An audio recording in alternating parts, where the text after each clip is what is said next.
രാമ രാമ രാമ ഹരേ ഹരേ.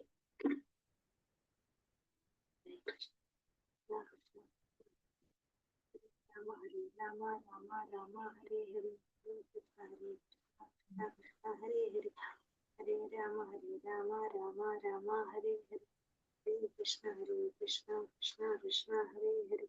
ഹരേ രാമ രാമ രാമ ഹരേ ഹരേ. ഹരേ കൃഷ്ണ കൃഷ്ണ കൃഷ്ണ ഹരേ ഹരേ. ഹരേ രാമ രാമ ഹരേ ഹരേ.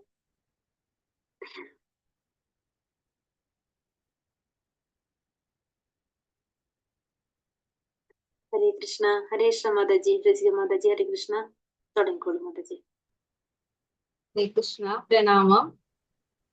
ഓം അജ്ഞാനതിമിരാന്തസ്യ ജ്ഞാനാഞ്ജനശലാകയ ചക്ഷുരുന്മിലിതം യേന തസ്മൈ ശ്രീ ഗുരവേ നമഃ. ശ്രീചൈതന്യമനോഭീഷ്ടം സ്ഥാപിതം യേന ഭൂതലേ സ്വയം രൂപം തഥാ മഹ്യം ദദാതി സ്വപദാന്തികം. വന്ദേഹം ശ്രീഗുരോ ശ്രീയുതപദം ശ്രീഗുരുർവൈഷ്ണവാച ശ്രീരൂപം സാഗ്രജാതം സഗതം സതീവം സാദൈതം സാവധൂതം പരിജനസഹിതം കൃഷ്ണ ചൈതന്യദേവം ശ്രീരാധാകൃഷ്ണ പാദാൻ സഹഗണലളിതാ ശ്രീ വിശാഖാ.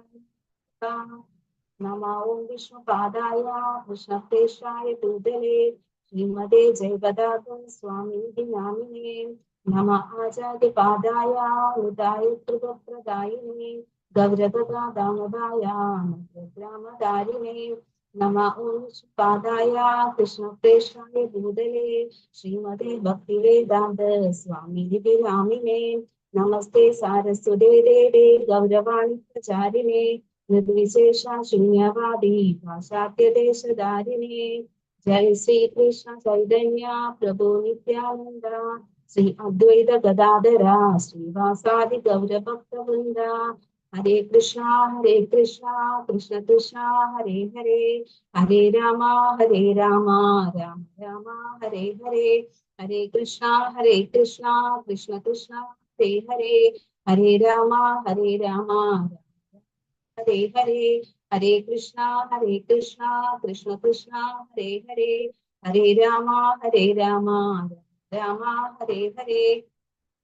ഹരേ കൃഷ്ണ. എല്ലാവർക്കും രാധാ ഗോവിന്ദ് ടെമ്പിളിന്റെ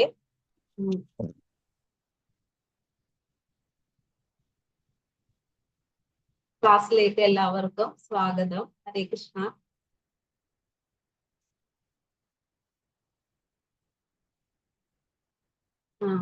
ഹരേ കൃഷ്ണ.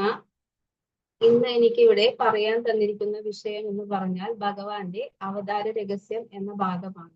അത് കൃത്യമായി പറയുവാനും അത് പറഞ്ഞു കേൾക്കുന്നവർക്ക് വ്യക്തമായി മനസ്സിലാക്കുവാനും എനിക്കും നിങ്ങൾക്കും ഗുരുവിന്റെ കൃപയും ഭഗവാന്റെ കാരുണ്യവും രാധാറാണിയുടെ സഹായവും ഉണ്ടാകണമെന്ന് പറഞ്ഞുകൊണ്ട് ഞാൻ എൻ്റെ ഈ ദൗത്യം തുടങ്ങുന്നു.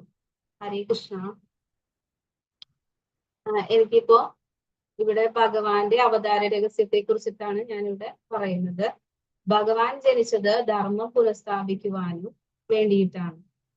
അതിലെ ഭൂമിദേവിയുടെ വിലാപം തീർക്കുവാൻ വേണ്ടിയാണ് ഭഗവാൻ പ്രധാനമായും അവതരിക്കുവാൻ കാരണം.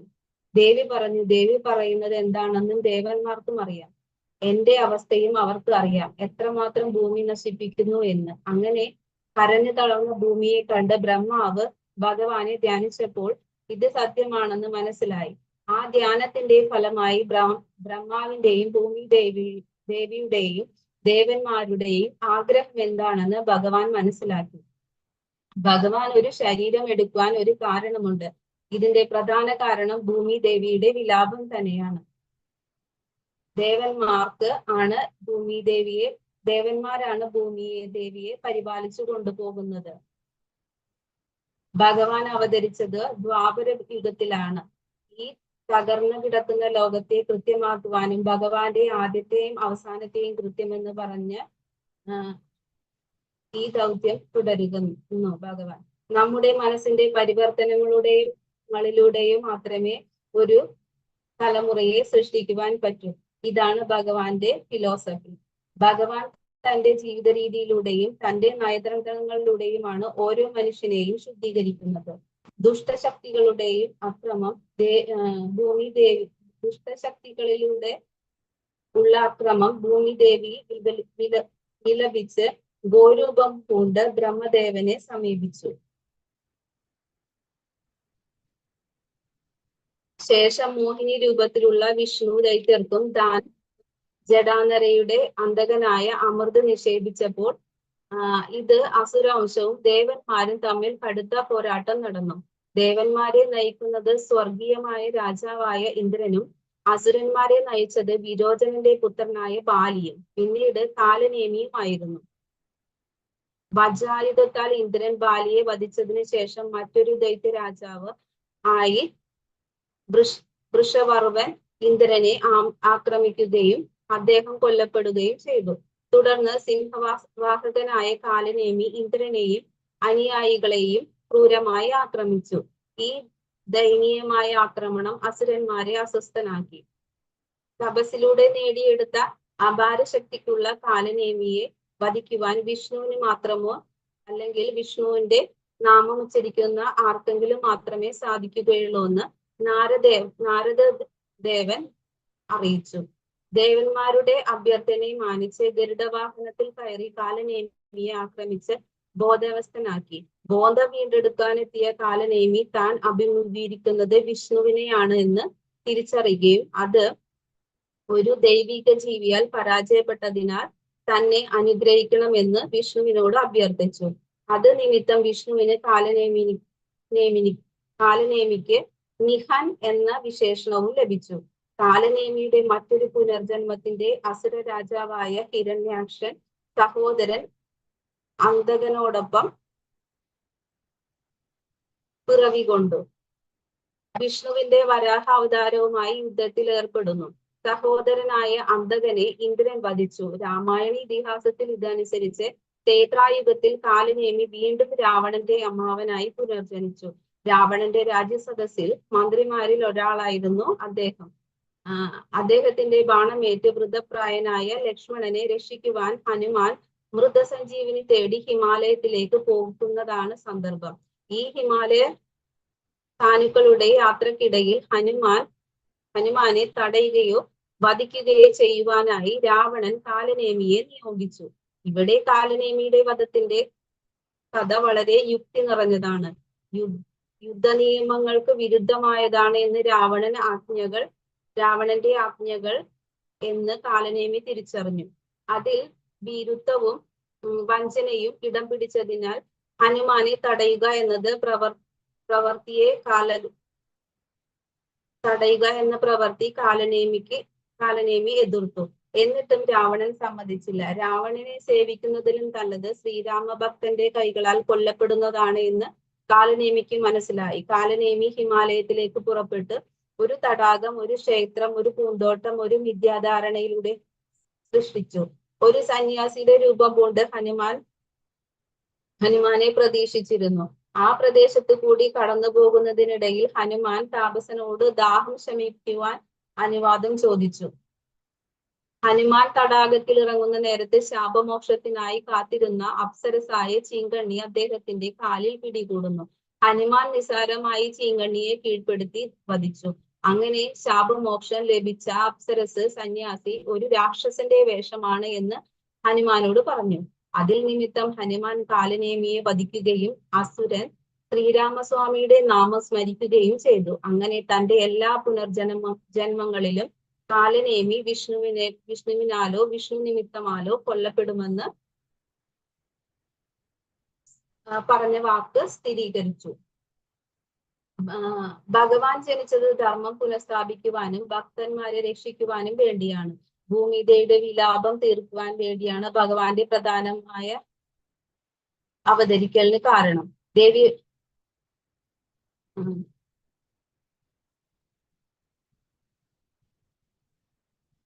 മഗധരാജാവായ ജടാസന്ധന്റെ സംരക്ഷണത്തിൽ കീഴിൽ ബലവാനായ കംസൻ യദുവംശ രാജാക്കന്മാരുടെ നേരെ ഉപദ്രവം അഴിച്ചുവിട്ടു. പ്രലംബൻ, ഭഗൻ, ചാണൂരൻ, തൃണാവർത്തൻ, അഘാസുരൻ, മുഷ്ടികൾ, അരിഷ്ടൻ, ദ്വിവിദ്ധൻ, പൂതന, കേശി, ധേനുകൻ, ബാണാസുരൻ, നരകാസുരൻ, എന്നീ രാജാക്കന്മാരുടെയും അസുരന്മാരുടെയും സഹകരണം കംസൻ ഉണ്ടായിരുന്നു. ഭഗവത്ഗീതയിൽ 4:7-8 ശ്ലോകം പറയുന്നു, യഥാഹിത ഈ ധർമ്മസ്യ ഗ്ലാനിർഭവതി ഭാരത അഭ്യുത്ഥാനം ധർമ്മസ്യ തദാത്മാനം സൃജാമ്യഹം പരിത്രാണായ സാധൂനാം വിനാശായ ച ദുഷ്കൃതാം ധർമ്മ സംസ്ഥാപനാർത്ഥായ സംഭവാമി യുഗേ യുഗേ. എപ്പോൾ ധർമ്മത്തിന് ക്ഷയം സംഭവിക്കുന്നുവോ അപ്പോൾ അധർമ്മം തഴച്ചു വളരുന്നു. അപ്പോഴെല്ലാം ഞാൻ അവതരിക്കും. അത് ഭക്തന്മാരെ രക്ഷിക്കുവാനും ദുഷ്കൃതികളെ നിഗ്രഹിക്കുവാനും ധർമ്മത്തെ പുനഃസ്ഥാപിക്കുവാനുമായി ഞാൻ യുഗം തോറും അവതരിക്കും. ഭഗവാൻ ഭൗതിക ലോകം നിലനിർത്തുന്നത് സ്വഗൃഹത്തിലേക്കുള്ള ഭഗവത് ധാമത്തിലേക്കുള്ള പോക്ക് ഉണ്ടാക്കുവാൻ വേണ്ടിയാണ്. അങ്ങനെ യോഗമായുടെ ശക്തിയാൽ ബാലദേവനെ രോഹിണിയുടെ ഗർഭത്തിലേക്ക് മാറ്റിയതിനു ശേഷം കൃഷ്ണനെ ദേവകിയുടെ ഗർഭത്തിൽ അവതരിപ്പിച്ചു.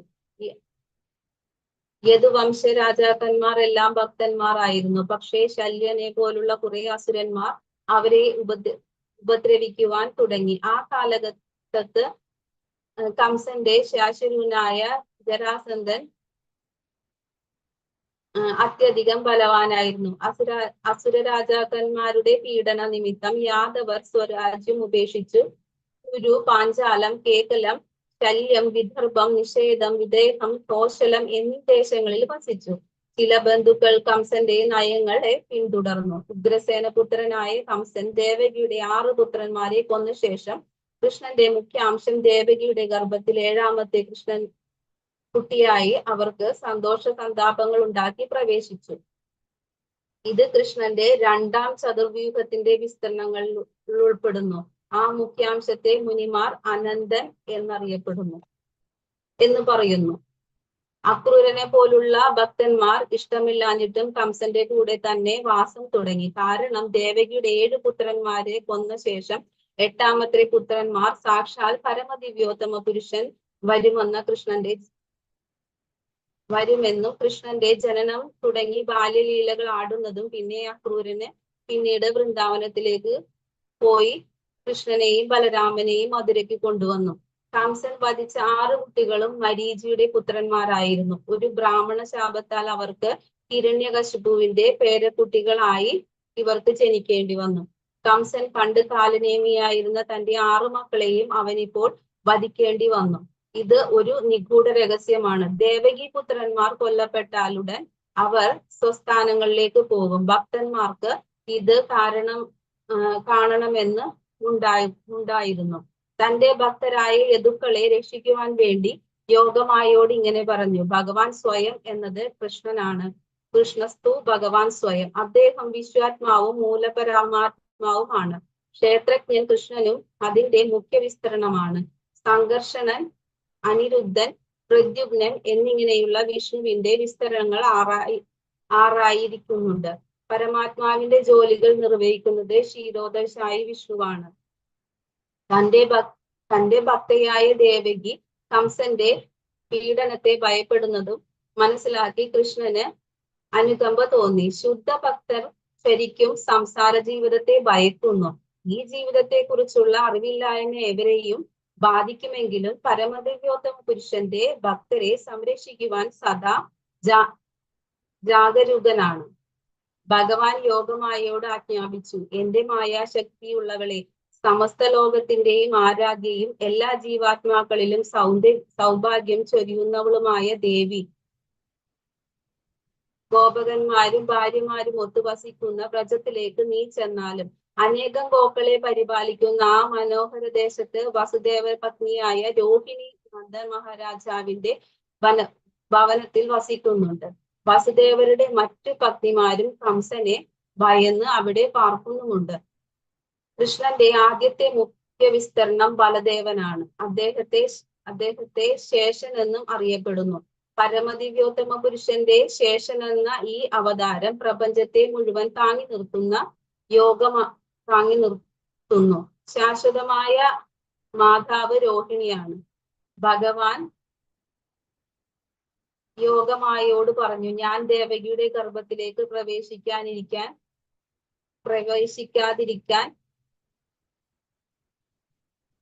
പ്രവേശിക്കാനിരിക്കയാൽ ശേഷൻ നേരത്തെ തന്നെ അവിടെ ചെന്ന് എനിക്ക് വസിക്കുവാനുള്ള ഇടം ശരിയാക്കുക. ഭഗവാൻ പറയുന്നു മരീചി എന്ന് പറഞ്ഞാൽ മനസ്സിന്റെ ഒരു പ്രക്രിയയാണ് എന്ന്. മരീചിയുടെ 6 മക്കൾ ഉണ്ട്: കാമം, ക്രോധം, മോഹം, ലോഭം, മതം, മാത്സര്യം എന്ന്. മരീചിയുടെ 6 മക്കളും ഈ ഭയത്താൽ കൊല്ലപ്പെട്ട്. ഒരാൾ ഭൗതിക മാലിന്യത്തിൽ നിന്ന് മുക്തനാകുമ്പോൾ ഭക്തിയുടെ ഉദരത്തിൽ പരമോ ദിവ്യോത്തമ പുരുഷൻ പ്രത്യക്ഷനാകുന്നു. അങ്ങനെ ദേവകിയുടെ 7ാമത്തെ ഗർഭം പരമപുരുഷന്റെ വരവിനെ സൂചിപ്പിക്കുന്നു. മരീചി എന്ന് പറയുന്നത് കാമ, ക്രോധ, ലോഭ, മോഹ, മതം, മാത്സര്യം എന്ന് പറയുന്നു. 6 പുത്രന്മാർ വധിക്കപ്പെട്ട ശേഷം ഭഗവാന്റെ വരവിന് പറ്റിയ സമയം വന്നു. ചുരുക്കി പറഞ്ഞാൽ ഒരുവൻ തന്നിൽ ഉറങ്ങിക്കിടക്കുന്ന കൃഷ്ണാവബോധത്തെ ഉണർത്തിയാൽ ഭഗവാൻ കൃഷ്ണൻ പ്രത്യക്ഷപ്പെടുന്നു. ഭഗവാൻ ദേവകിയുടെ ഗർഭത്തിൽ പ്രത്യക്ഷപ്പെടുന്നതിന് പിന്നിൽ ബ്രഹ്മാവും ഒരു പങ്ക് വഹിച്ചിട്ടുണ്ട്. കാരണം ശിരാബ്ദി തീരത്ത് അദ്ദേഹം ഭഗവാനോട് അവതരിക്കാൻ ആവശ്യപ്പെട്ട് ചെന്നിരുന്നു. ഭഗവാന്റെ ആദ്യ വിസ്തരണമായ ബലദേവനും ഒരു പങ്ക് വഹിച്ചിട്ടുണ്ട്. യശോദാദേവിയുടെ മകളായ അവതരിച്ച യോഗമായയ്ക്കുമുണ്ട് ഒരു പങ്ക്. ജീവിത തത്വവും വിഷ്ണു തത്വവും ശക്തി തത്വവും ഒക്കെ ഭഗവാനിൽ ചെന്നിരിക്കുന്നു. ദേവകിയുടെ ഗർഭത്തിൽ നിന്ന് സംഘർഷണനായ ബലദേവൻ രോഹിണിയുടെ ഗർഭത്തിലേക്ക് ആകർഷിക്കുവാൻ യോഗമായ നിർദ്ദേശിച്ചു. ഇത് കഠിനമായ ഒരു ചുമതലയാണ്. സ്വാഭാവികമായും ഇതെങ്ങനെ സാധിക്കുമെന്ന് യോഗമായയ്ക്ക് സങ്കല്പിക്കുവാൻ കഴിഞ്ഞില്ല. അപ്പോൾ കൃഷ്ണൻ അവളെ ശുഭേ എന്ന് സംബോധന ചെയ്തു. എന്നിട്ട് പറഞ്ഞു, എന്നിൽ നിന്ന് ശക്തി നിനക്ക് നേടി. അത് ചെയ്യാൻ എന്നിൽ നിന്ന് നേടിയ ശക്തി നിനക്കുണ്ട്. അതുകൊണ്ട് അത് നിനക്ക് ചെയ്യാനാകും. ബലരാമന് കൃഷ്ണനേക്കാൾ 15 ദിവസത്തെ മൂപ്പേ ഉണ്ടായിരുന്നുള്ളൂ. ഭഗവാന്റെ അനുഗ്രഹം കാരണം യോഗമായയ്ക്ക് യശോദാദേവിയുടെ പുത്രിയാകാൻ സാധിച്ചു. പക്ഷേ മാതാപിതാക്കളുടെ വാത്സല്യം അനുഭവിക്കാൻ പറ്റിയില്ല. പക്ഷേ കൃഷ്ണൻ യശോദാദേവിയുടെ ഗർഭത്തിൽ പിറന്നെങ്കിലും യശോദാദേവിയുടെയും നന്ദഗോപരുടെയും വാത്സല്യം ആസ്വദിച്ചു. കൃഷ്ണൻ അദ്ദേഹത്തിന്റെ ശക്തിയും ഒരേ സമയം പ്രത്യക്ഷപ്പെട്ടതിനാൽ ജനങ്ങൾക്ക് ശാക്തരും വൈഷ്ണവരും എന്നിങ്ങനെ രണ്ടായി തിരിഞ്ഞു. കൃഷ്ണൻ അദ്ദേഹത്തിന്റെ ശക്തിയെയും ഒരേ സമയം പ്രത്യക്ഷപ്പെട്ടതിനാൽ ശാക്തരെന്നും വൈഷ്ണവരെന്നും എന്നിങ്ങനെ രണ്ടായി തിരിഞ്ഞു. രോഹിണിക്ക് 7 മാസം ഗർഭമുള്ളപ്പോൾ യോഗമായ ദേവിയുടെ കുഞ്ഞിനെ രോഹിണിയുടെ ഗർഭത്തിലേക്ക് ആവാഹിച്ച ശേഷം എന്ത് സംഭവിച്ചു എന്നതിനെ കുറിച്ച് ഹരിവംശം വർണ്ണിക്കുന്നത് ഇങ്ങനെ: പാതിരാത്രിയിൽ ഗാഠനിദ്രയിലായിരിക്കെ സ്വപ്നത്തിൽ എന്ന പോലെ രോഹിണിക്ക് തന്റെ ഗർഭം അലസിയതായി തോന്നി. കുറച്ചു കഴിഞ്ഞ് ഉണർന്നു നോക്കിയപ്പോൾ അത് സത്യമാണെന്ന് കണ്ട് രോഹിണി ഉത്കണ്ഠാകുലയായി. പക്ഷേ യോഗമായ പ്രത്യക്ഷപ്പെട്ട് ഇങ്ങനെ അറിയിച്ചു: ഹേ മംഗളവതി, ഇപ്പോൾ നിന്റെ കുഞ്ഞിനെ മാറ്റിവെക്കുന്നു. ദേവകിയുടെ ഗർഭത്തിൽ നിന്ന് ഒരു കുഞ്ഞിനെ ആകർഷിക്കുവാൻ പോകുന്നു. അതിനാൽ നിന്റെ പുത്രനെ സംഘർഷണൻ എന്നറിയപ്പെടുന്നു. യോഗനിദ്ര എന്ന പദം പറയുന്നത് ആത്മസാക്ഷാത്കാരത്തിന്റെ അവസ്ഥയെയാണ് യോഗനിദ്ര എന്ന് പറയുന്നത്. എന്ന് വെച്ചാൽ ഒരാൾ ആത്മീയമായി ഉണർത്താൻ ഭൗതിക പ്രവർത്തനങ്ങൾക്കെല്ലാം സ്വപ്നതുല്യമായി തോന്നുന്നു. അങ്ങനെ സമസ്ത ജീവജാലങ്ങളെയും പരമാത്മാവ് ആയ പരമദിവ്യോത്തമ പുരുഷൻ വാസുദേവരുടെ മനസ്സിലേക്ക് എല്ലാ ഐശ്വര്യങ്ങളോടും കൂടി പ്രവേശിച്ചു. ഭഗവാനെ വർണ്ണിക്കുന്നത് ഇങ്ങനെയാണ്: എല്ലാവരുടെയും നാഥനായ ഭഗവാൻ അജനെങ്കിലും ഒരു ഭക്തന്റെ മനസ്സിൽ പ്രവേശിച്ച് നവജാത ശിശുവിനെ പോലെ പ്രത്യക്ഷനാകുന്നു. ഭഗവാൻ വസുദേവന്റെ മനസ്സിൽ പ്രത്യക്ഷപ്പെടുന്നു എന്നാണ് പറയുന്നത്. ഇവിടെ ശുക്ലവിസർജത്തിന്റെ ആവശ്യമില്ല. വസുദേവരുടെ മനസ്സിൽ അവബോധമുണർത്തുന്നുവെന്നാണ്. വസുദേവർ ദേവന്മാരിൽ ഒരുവനാണ്.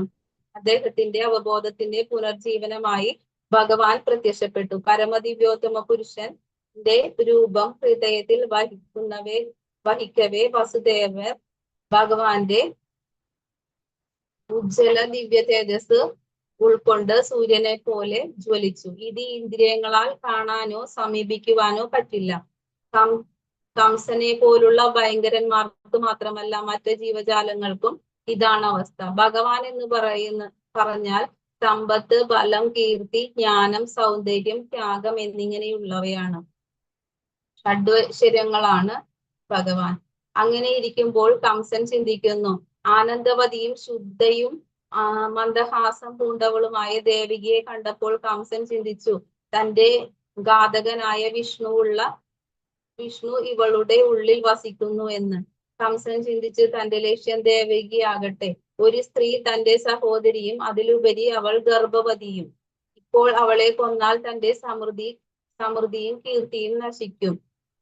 ഇത് ഉറപ്പാണെന്ന് കംസൻ ചിന്തിച്ചു. അങ്ങനെ ഇരിക്കെ താമരപ്പൂവിതൾ പോലെ അത്ഭുതകരങ്ങളായ കണ്ണുകളോട് ശംഖുചക്ര ഗദാപത്മങ്ങളാകിയ ആയുധങ്ങൾ ധരിച്ച 4 കരങ്ങളോട് കൂടിയ നവജാത ശിശുവിനെ വസുദേവൻ കണ്ടു. ശ്രീവത്സം കൊണ്ട് അങ്കിതമായ മാറിടവും ജ്വലിക്കുന്ന കൗസ്തുഭ രത്നവും ശോഭിക്കുന്ന കണ്ഠവും കണ്ടു. മഞ്ഞപ്പട്ടുടുത്ത കാർമേഘം പോലെ ഇരുണ്ട ശരീരവുമായി നീണ്ടു ചിതറിക്കിടക്കുന്ന മുടിയും വിലയേറിയ വൈഡൂര്യങ്ങളും പതിച്ച് അസാധാരണമായി തിളങ്ങുന്ന കിരീടവും കുണ്ടലങ്ങളും അരഞ്ഞാണവും തോൾവളകളും കൈവളകളും മറ്റു ആഭരണങ്ങളും അണിഞ്ഞത് ആശ്ചര്യകരമായ രൂപത്തോടു കൂടിയ ആ കുഞ്ഞിന്റെ ദർശനം നൽകി. തന്റെ അത്യസാധാരണമായ പുത്രനെ കണ്ട് വാസുദേവരുടെ കണ്ണുകൾ അത്ഭുതം കൊണ്ട് വിടർന്നു. അതീന്ദ്രിയമായ ഉത്സവമായി ബ്രാഹ്മണർക്ക് ദാനം ചെയ്തു. കംസൻ ജന്മത്തിൽ ഹിരണ്യാക്ഷന്റെ മകനായ കാലനേമിയായിരുന്നു. ഈ കാലനേമി മഹാവിഷ്ണുവിന്റെ കൈകളാൽ വധിക്കപ്പെട്ടിരുന്നു. അതായത് പാലാഴി മദനം നടക്കുന്ന സമയത്ത് ധന്വന്തരമൂർത്തി അമൃത കലശവുമായി വരികയാണ്.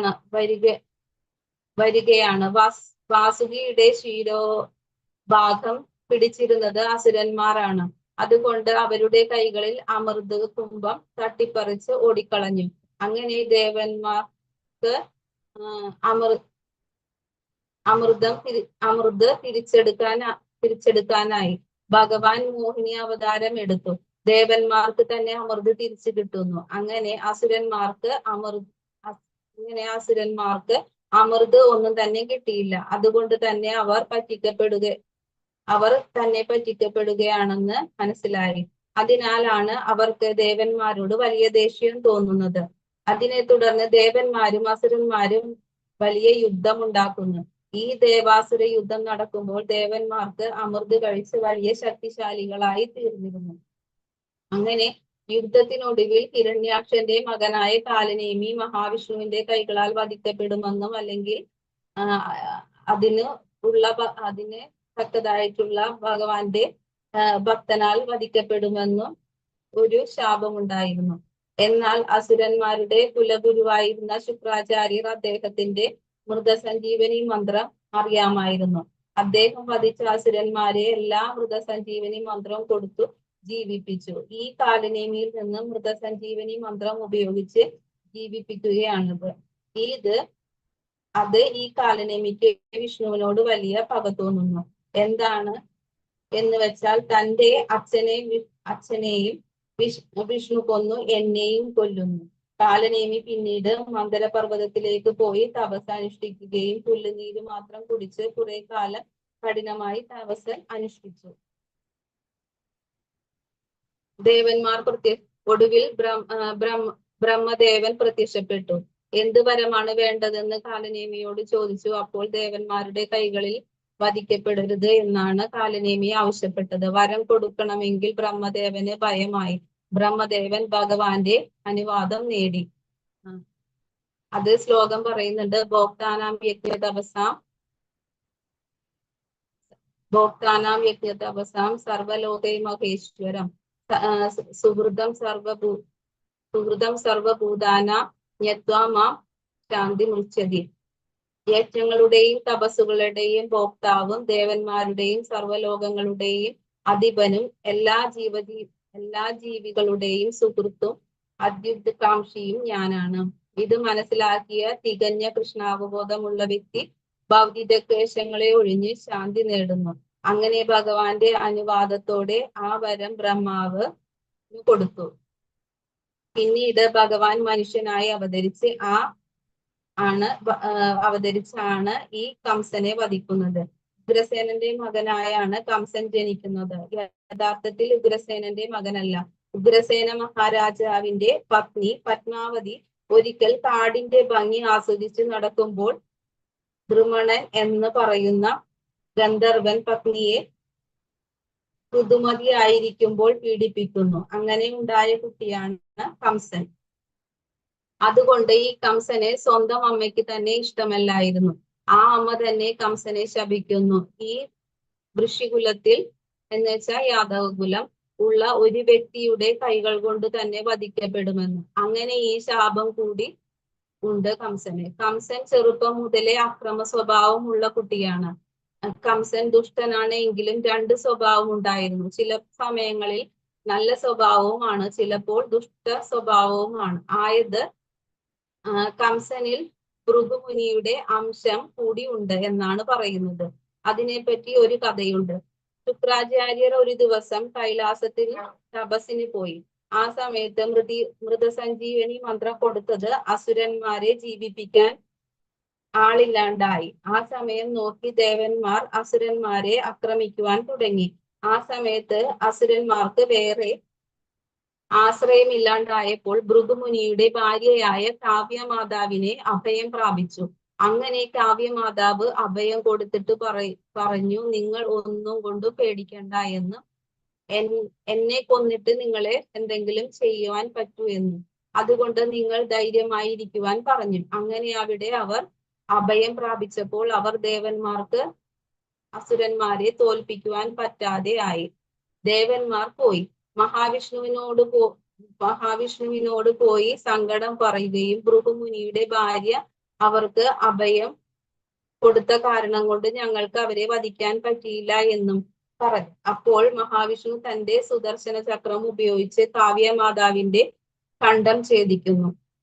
ഇത് കാണുന്ന ഭൃഗുമുനിക്ക് ദേഷ്യം വരുന്നു. എന്റെ ഭാര്യയെ മഹാവിഷ്ണു കൊന്നില്ലേ എന്ന ദേഷ്യം. എന്നിട്ട് ഭാര്യനെ ഭൃഗുമുനി തന്റെ ശക്തി കൊണ്ട് ജീവിപ്പിക്കുന്നു. അതിനുശേഷം മഹാവിഷ്ണുവിനെ ശപിക്കും. 10 ജന്മമായിട്ട് ഭഗവാന് മനുഷ്യാവതാരം ആയി ഭൂമിയിൽ ജന്മം എടുക്കണമെന്ന്. ആ ശാപത്തിന്റെ ഫലമായിട്ടാണ് ദേശാവതാരം എടുത്തതെന്ന് പറയുന്നു. 10 ജന്മങ്ങളിലും ഭഗവാൻ അവതാരം എടുക്കുമ്പോൾ അതിന് എതിരായ ഈ ഭൃഗുമുനിയുടെ അംശം ഉണ്ടായിരിക്കുമെന്ന്. അതുകൊണ്ടാണ് കംസന് 2 സ്വഭാവവും ഉണ്ട് എന്ന് പറയുന്നത്. ഭൃഗുമുനിയുടെ അംശത്തിൽ നല്ല സ്വഭാവവും കാലനേമിയുടെ അംശം ഉള്ളതുകൊണ്ട് ദുഷ്ട സ്വഭാവവുമാണ് കംസൻ ഉണ്ടായിരുന്നത്.